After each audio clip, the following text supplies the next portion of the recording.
If you'll find in your Bible, Ecclesiastes chapter 11, we are almost through this book. We've been in Ecclesiastes for the last 10 weeks, and we'll be going through chapter 11, the first part of chapter 12, as we continue working our way through this book. While you're finding that, in 1999, there was a song that was released that was one of the most popular songs. Now, 99 is a while back. How many of you guys were born by 1999? Anybody was born? Okay, some of you.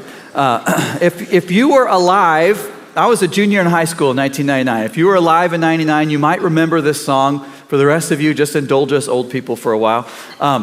It was the Sunscreen song. Anybody remember the Sunscreen song?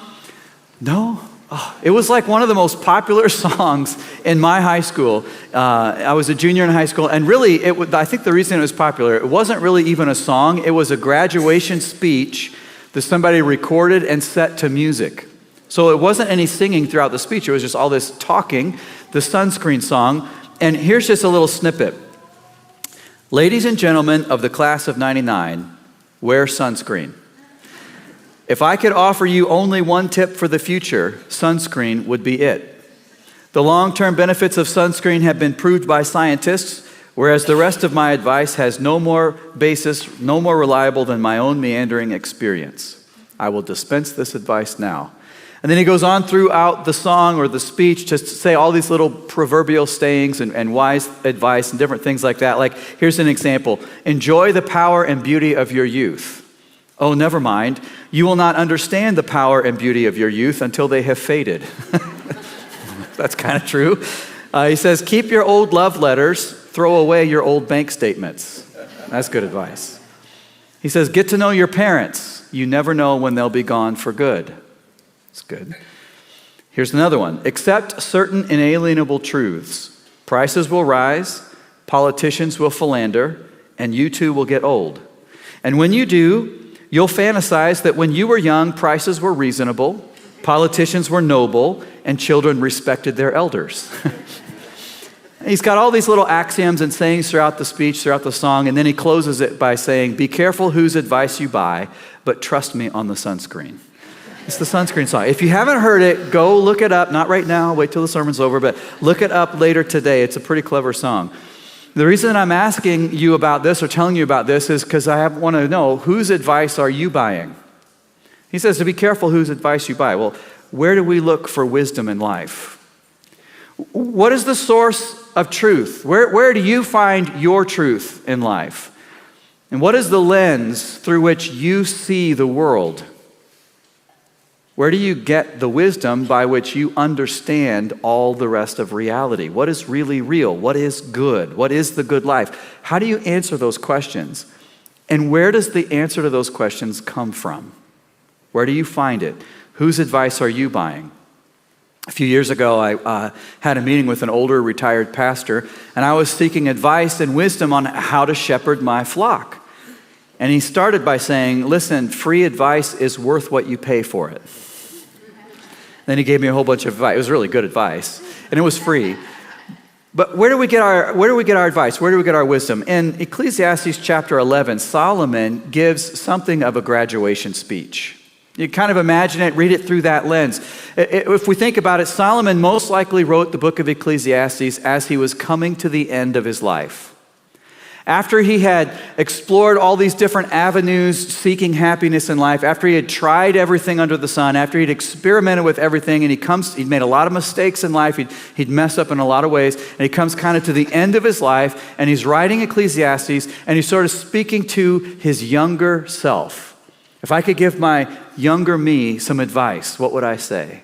Solomon's looking out at the young men who are growing up around him, and he's saying, listen, here is some wisdom and advice coming from an older guy that's been through some things, that's experienced some things, that's learned some things. It's kind of a graduation speech. And there's a lot in chapter 11.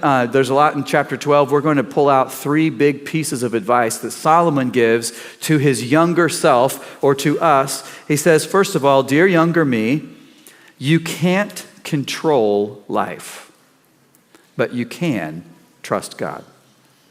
This is wise advice. Life is outside of your ability to control. but you can find trust in God.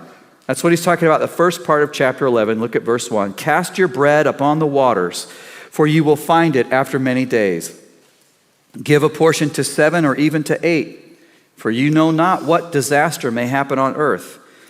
If the clouds are full of rain, they empty themselves on the earth. And if a tree falls to the north or to the south, in the place where the tree falls, there will it lie. He who observes the wind will not sow, and he who regards the clouds will not reap. As you do not know the way the Spirit comes to the bones in the womb of a woman with child, so you do not know the work of God who makes everything. In the morning sow your seed, and at evening withhold not your hand, for you do not know which will prosper, this or that, or whether both alike will be good. And you probably picked up several times in those verses, he says, you do not know, you do not know, you do not know. We don't know what is ahead in life. We can't control what happens in life. Most of life is outside of our ability to know or control. Clouds rain when they're full of water. We can't do anything about that. We can't put water in the clouds. We can't make the clouds not rain. They rain when they rain. Trees fall. Whichever direction the tree falls is the direction that it falls. Wherever it falls, it lies there. We can't change it. We can't do anything about it. We can't control it. We don't know how babies are knit together in their mother's wombs. We can study it scientifically. We can take all the ultrasound pictures that we want, but we don't really know the process of how God creates a human being, not on the spiritual side. We don't know how crops grow or when drought might come and wipe out the harvest. There are things that are beyond our ability to control. In fact, most of life is outside of our control. And this is advice Solomon's giving to a young person. Look, don't think that you can control the outcomes in life. Most of life is outside of your control. And when you realize that, you can either become hyper-controlling. Well, I'm going to try to control everything in life. I'm going to try to manipulate every outcome. I'm going to do everything I can to control the things that I can. Or you could become paralyzed by fear. I don't know what's going to happen, so I'm not going to do anything. I don't know what choice to make, so I'm not going to make any choice. And Solomon says both of those extremes are foolish. That's not wise. We should reject them both. He says in chapter 11, verse 1, cast your bread upon the waters, for you will find it after many days. He's not talking about when you take your kids to the pond and you throw the Wonder Bread into the water so the ducks can eat it, and whatever the ducks leave, you can get it back. Nobody wants to eat that, right? What he's saying is, if you're a merchant, go ahead and put your grain on the ships to sail across the sea to be traded. Don't be paralyzed by fear and think, well, I don't know if there's going to be a storm on the sea. I don't know if there are going to be good prices on the other side of the sea. I better not do anything. No, he says, the merchant who invests nothing gains nothing. Right? So don't be paralyzed by fear. You can't control life, so go ahead and invest. He says in verse 6, in the morning sow your seed, and at evening withhold not your hand, for you do not know which will prosper, this or that, or whether both alike will be good. He's talking about a farmer here who's like, I don't know what's going to happen. Maybe the weather's good, maybe the weather's not good. Maybe I'm going to look at the clouds and see if they're right. Maybe I'm going to see if the rain's coming. And if you wait too long to plant your crops, you'll never plant them. The planting season will pass and you won't have a harvest. So don't try to control everything in life. Don't wait until everything is completely perfect. Go ahead and plant. Go ahead and do it, because if you plant nothing, you'll harvest nothing. And so the reality is you can't control life. So rather than be paralyzed by fear, go ahead and make good investments, and the best investment to make is generosity. Look at verse 2. Give a portion to 7 or even to 8, for you know not what disaster may happen on the earth. It's possible that Solomon is talking there about when the merchant is putting his grain on the ships, he should diversify, not put all of his grain on one ship, but put it on 7 or even 8 ships, and that'll increase his profitability or likelihood to get a return on his investment. That's a possible interpretation, but I think what Solomon's talking about in verse 2 is generosity. In light of the fact that we don't know what's going to happen in life, that we can't control life, let's invest in what's really important, being generous. When God has blessed you, when he's blessed us, let's share that blessing. Let's give a portion of that to 7 or even to 8, because here's the reality. If you're in a season of being blessed right now, there will be a season when things are scarce. If you're in a season of plenty, you'll have a season of want, and you don't know what's going to happen. And if you are generous to the people around you, when you hit that hard season in life, there will be 7 or 8 people who experienced your generosity who will come alongside of you, who will help you, who will walk through life with you. The reality is that crops are eaten, grain is sold, but generosity endures. So invest in the things that matter most. If you invest nothing, you'll gain nothing. If you plant nothing, you'll harvest nothing. If you give nothing, you'll receive nothing. So don't be closed-handed in life. Life's outside of our control. Be open-handed. Don't be paralyzed by fear and do nothing. I understand a little bit about what Solomon's talking about because when I was graduating high school and trying to figure out college, I had a season where I was paralyzed by fear. I had this idea that you can only go to college once, and that whatever college major you pick is the job that you're going to have to do for the rest of your life, because if I major in music, I'll never be able to do anything else for the rest of my life. If I major in business, and what happens if I get a job managing a business and hate it? I'm stuck. I can never go back to college. I can never learn anything else, and nobody's going to hire me for this job if I don't have a degree in that job. That's what I thought at age 17, and I was like, I like everything.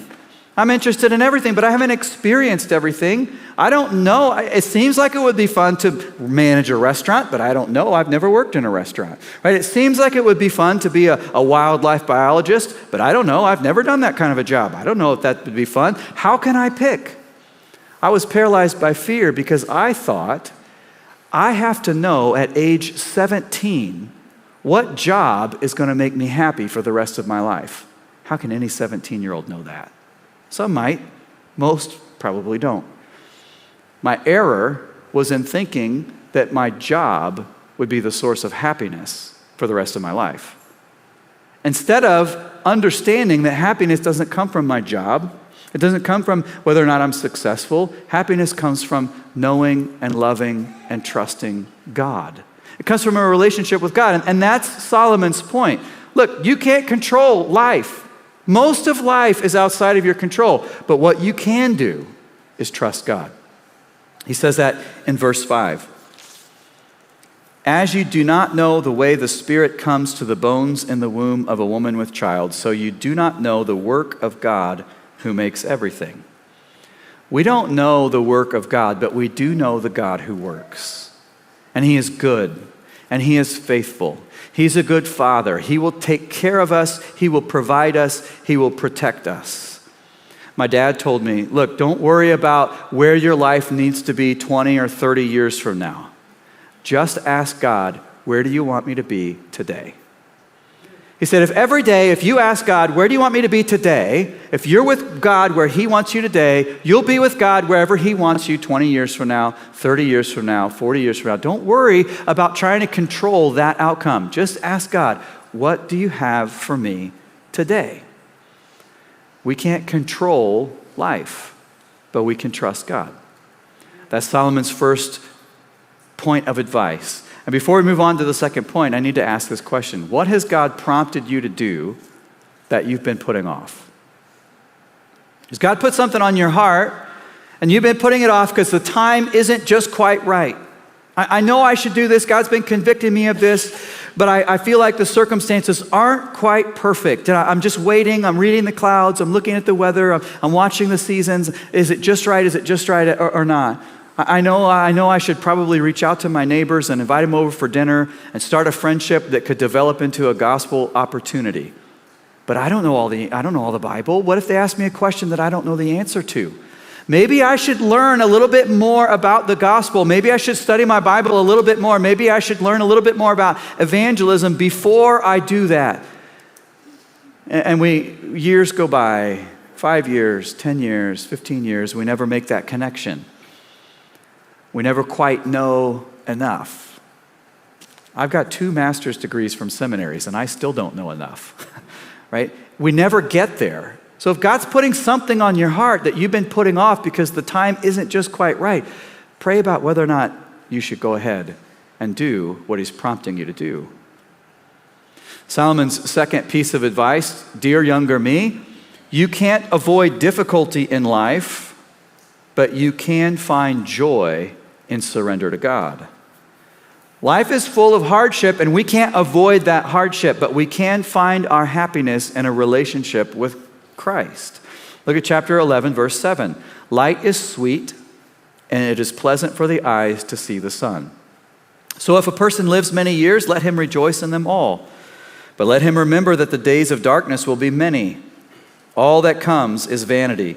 Rejoice, O young man, in your youth, and let your heart cheer you in the days of your youth. Walk in the ways of your heart and the sight of your eyes, but know that for all these things God will bring you into judgment. Remove vexation from your heart and put away pain from your body, for youth and the dawn of life are vanity. Not very hopeful words. Basically what he's saying is, look, even if you live a long time, remember this, the days of darkness will be many. Life is going to have difficulty and hardness. But don't let the darkness keep you from enjoying the light. There are hard times in life and there are good times in life. There are days ahead that will be dark. So if the sun is shining now, enjoy it. Light is pleasant, it's sweet, it's pleasant for your eyes to see the sun. Don't let the reality of darkness ahead keep you from enjoying the joy that God gives now. Don't let the certainty of death steal you from enjoying life, right? Chances are, everybody in this room is you're either coming out of a season of darkness, or you're in the midst of a season of darkness, or you're headed into a season of darkness. That's just the world that we live in, and we can't avoid it. But what we can do is find joy in our relationship with God. We don't have to let the darkness steal our joy, and we shouldn't fixate on the darkness or on the negatives or on the challenges in life. Look at verse 10. He says, remove vexation from your heart and put away pain from your body, for youth and the dawn of life are vanity. He's not saying to pretend like everything's okay when it's not. That's not what he's saying. That's not wise. If you're in the midst of a dark season, be willing to acknowledge and admit that. But don't fixate on it. Don't allow it to fester and stew. Look at how hard it is. Look at how much I'm sick. I don't feel good. Everything's bad. Everything's bad. Everything's bad. Don't sit there and stew in what's dark or what's hard or what's painful. Acknowledge it and then move on. We came from Wisconsin, and in Wisconsin, it's the dairy state. There are a lot of dairy farms. There are a lot of dairy cows. And cows do something, and other kinds of livestock do as well, but cows do something called ruminate. And when you're talking about ruminating and cows, you're not talking about how cows sit and think about all the wise things in life. That's not what we're talking about. The cows have 4 stomachs. If you know this, but you don't know this, whatever. Cows have 4 stomachs. And so what they do is they'll eat grass, and it goes into the first stomach, and it gets kind of, starts to get processed, and then they puke it back up. And they chew it. It's called chewing the cud. That's called ruminating. And they'll sit down and whatever was in their stomach, they come back up in their mouth and they'll chew it, and then it'll go down into their second stomach, and then it'll puke it back up, and they'll chew it, and then it'll go down in their third stomach, and then they'll throw it back up in their mouth, and they'll chew it, and then it'll go down in their fourth stomach, and finally out the other end. That's called ruminating. What Solomon's saying is, when we ruminate on the negative things in life, it's literally like puke in your mouth. Don't do it. It's not good. It's not enjoyable. That's not the way to happiness. Let it go. Acknowledge it. It's hard, but move on. Don't fixate on it. Don't ruminate on it. Bad things are going to happen. We can't avoid them. Not all of them. Let's not ruminate on them. Instead, let's find joy. That's what he commends in verse 9. Rejoice, O young man, in your youth, and let your heart cheer you in the days of your youth. Walk in the ways of your heart and the sight of your eyes. But know that for all these things, God will bring you into judgment. Now, he's not saying if you have too much fun, God's going to hit you on the head with a hammer. He's not saying God doesn't want you to have fun in life, so don't have too much fun, or God's going to kick you in the butt. That's not what he's saying. What he's saying is true happiness in life comes from living life the way God designed it to be lived. Enjoy the blessing that God gives you. Enjoy what your eyes see and what your heart desires, but do it in a way that is honoring to God, that surrenders to God's plan and God's design. When we step outside of God's plan and we say, well, I'm going to live my life in a self-indulgent way, I'm going to get all the things that I want for myself, then we run into judgment. That's not where happiness is found. Happiness is found within God's framework for life. It's enjoying life the way God designed life to be enjoyed. It's surrendering our will to Him. Rejoice in Him. Find joy in a relationship with our Heavenly Father. We can't avoid difficulty in life, but we can find joy in God. The third piece of advice that Solomon gives, he says, "Dear younger me, you can't make life longer, but you can remember your Creator now." Right? Life is short. It's unpredictable. You don't know what's going to happen. You can't do anything to extend it, but you can remember God. You can serve God. You can follow God now while you have the chance. That's what he's talking about the first part of chapter 12. Look at verse 1. "Remember also your Creator and the days of your youth, before the evil days come and the years draw near, of which you will say, I have no pleasure in them. Before the sun and the light and the moon and the stars are darkened and the clouds return after the rain, in the day when the keepers of the house tremble and the strong men are bent, and the grinders cease because they are few. And those who look through the windows are dimmed, and the doors on the street are shut. When the sound of the grinding is low, and one rises up at the sound of a bird, and all the daughters of song are brought low. They are afraid also of what is high, and terrors are in the way. The almond tree blossoms, and the grasshopper drags itself along, and desire fails, because man is going to his eternal home. And the mourners go about the streets. Before the silver cord is snapped, or the golden bowl is broken, or the pitcher is shattered at the fountain, or the wheel broken at the cistern.